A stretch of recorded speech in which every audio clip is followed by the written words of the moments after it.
নমস্কার বন্ধুরা, আজকের এই ভিডিওটি কিন্তু অনেকটা ইউনিক হতে চলেছে।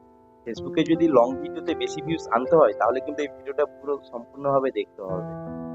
ফেসবুকে লং ভিডিওতে ভিউজ বেশি আনতে হলে সবার প্রথমে থাম্বনেলটা কিন্তু ইউনিক করতে হবে, কারণ এই থাম্বনেল ভিউয়ার্সদের মধ্যে একটা ভিডিও দেখার আগ্রহ বাড়ায়।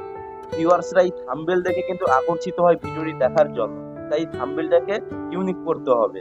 আর এই থাম্বনেলটা কিভাবে লাগাবে এটা নিয়েই আজকে আমি পুরো ভিডিওটা প্রসেস দেখাবো। এই ভিডিওটিতে আমি সম্পূর্ণ প্রসেস দেখাবো যে কি করে ফেসবুকের ভিডিওতে থাম্বনেল লাগানো হয়। তাই কথা না বাড়িয়ে প্রসেসটি শুরু করি, আর ভিডিওটি সম্পূর্ণ শেষ পর্যন্ত দেখো, না হলে কিন্তু বুঝতে পারবে না।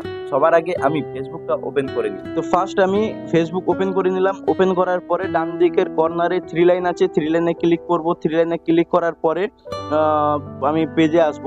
পেজটায় আসার পরে ফার্স্ট যে ভিডিও আছে আমি ওই ভিডিওটা দেখাবো। মাত্র 1 মিনিটে ফেসবুক পেজ ডিলিট করুন, খুবই সহজ উপায়ে। তো এর কোনো থাম্বনেল লাগানো নেই, তো থাম্বনেলটা লাগালে কিন্তু ভিডিওটা ইউনিক হয়ে যাবে, দেখতে খুব সুন্দর লাগবে। তো এই থাম্বনেল লাগাতে হলে ফেসবুক থেকে লাগানো যায় না, এটা লাগানো যায় ক্রোম ব্রাউজার থেকে। তো এখন এখান থেকে বেরিয়ে আসবো, দিয়ে বেরিয়ে ক্রোম ব্রাউজার আমি ওপেন করে নেব। ক্রোম ব্রাউজারটা ওপেন করে নিলাম। ক্রোম ব্রাউজার ওপেন করার পরে সার্চ ঘরে সার্চ করতে হবে Facebook creator studio. Facebook creator studio search করার পরে যে ইন্টারফেসটা আসবে, ফার্স্ট যেটা লেখা আছে ক্রিয়েটর স্টুডিও, তো ওইটাই ক্লিক করব। এইটাই ক্লিক করার পরে আমার যেহেতু লগ ইন করা আছে তার জন্য আমার এখানটায় চলে এসছে। তোমাদের হয়তো লগ ইন করা নাও থাকতে পারে, তো তোমাদের লগ ইন করে নিতে হবে। তো লগ ইন করার পরে ডান দিকের কর্নারে ওপরে 3 ডট আছে, 3 ডটে ক্লিক করতে হবে। এটা অফ থাকবে, এরকম টিক চিহ্ন থাকবে না, তো এই টিক চিহ্নটা দিয়ে নিতে হবে। টিক চিহ্নটা দেওয়া নেওয়ার পরে ডেস্কটপ সাইটের মতন হয়ে গেল। তো এবার যেটা করতে হবে, এদিকে দেখো কন্টেন্ট বলে লেখা আছে, 4 নম্বরে কন্টেন্ট লেখা আছে, হোম নোটিফিকেশন প্ল্যানার কন্টেন্ট, 4 নম্বরে কন্টেন্ট লেখা আছে। আমি কন্টেন্টে ক্লিক করব। কন্টেন্টে ক্লিক করার পরে একটা ইন্টারফেস আসবে, এই যে ইন্টারফেসটা দেখতে পাচ্ছ। তো এই ইন্টারফেসটা আমি আবার জুম করে দেখাচ্ছি। তো দেখো মাত্র 1 মিনিটে ফেসবুক পেজ ডিলিট করুন আমার ফার্স্ট ভিডিও রয়েছে। তো এই ভিডিওটা আমি বাম দিকে দেখো একটা বক্স চিহ্ন রয়েছে, বক্স চিহ্নতে ক্লিক করতে হবে। তো আমি বক্স চিহ্নতে ক্লিক করে দিয়েছি। ক্লিক করার পরে আবার একটা ইন্টারফেস খুলবে, ঠিক এরকম আবার একটা এরকম ইন্টারফেস খুলবে। তো ডান দিকে যে আমার ভিডিওটা শো হচ্ছে, তো এই ডান দিকের ভিডিওটার উপরে দেখো 3 ডট আছে, ওই 3 ডটে ক্লিক করব। 3 ডটে ক্লিক করার পরে এডিট পোস্ট এসছে, এডিট পোস্ট করব। তো এডিট পোস্ট করার পরে এরকম একটা ইন্টারফেস খুলবে, ওতে লেখা আছে দেখো ভিডিও অপশন, এই ভিডিও অপশনে ক্লিক করব। ভিডিও অপশনে ক্লিক করার পরে দেখো চলে এসছে এডিট ক্যাপশন আর চেঞ্জ থাম্বনেল।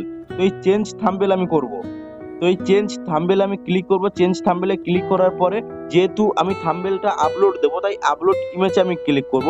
আপলোড ইমেজে ক্লিক করলাম। আপলোড ইমেজে ক্লিক করার পরে নিচে লেখা চলে এসছে প্লাস আইকন দিয়ে আপলোড ইমেজ। তো এই প্লাস আইকন দিয়ে আপলোড ইমেজ এইটাই ক্লিক করব। এটা ক্লিক করার পরে আমাকে গ্যালারিতে নিয়ে আসবে। তো আমি ব্রাউজারে চলে যাব। ব্রাউজারে আসার পরে বাম দিকের কর্নারে 3 লাইন আছে, এই 3 লাইনে ক্লিক করব। 3 লাইনে ক্লিক করার পরে অ্যালবামে আসবো। অ্যালবামে আসার পরে আমার কিন্তু থাম্বনেলটা পিক্সেল ল্যাপে আছে, কারণ থাম্বনেল পিক্সেল ল্যাপে বানানো হয়। আমার পিক্সেল ল্যাপে ফাইলে আমার থাম্বনেলটা রয়েছে, তাই আমি এখান থেকে পিক্সেল ল্যাপটা খুঁজে নেব। আমার পিক্সেল ল্যাপ, এই যে পিক্সেল ল্যাপ পেয়ে গেছি। তো পিক্সেল ল্যাপে ফার্স্ট আমার থাম্বনেলটা রয়েছে যে ফেসবুকে স্রেফ 1 মিনিটে ফেসবুক পেজ ডিলিট করতে হয়। তো এই যে থাম্বনেলটা, আমি থাম্বনেলটা বের করে নিলাম। থাম্বনেলটা বের করে নেওয়ার পরে নিচে দেখতে পাচ্ছ সেভ লেখা আছে, তো সেভে ক্লিক করব। তো সেভে ক্লিক করব। সেভে ক্লিক করার পরে দেখো সেভিং হয়ে গেল। তারপরে লেখা আসছে সেভ, আবারও সেভ এসছে, তো সেভ করে দেব।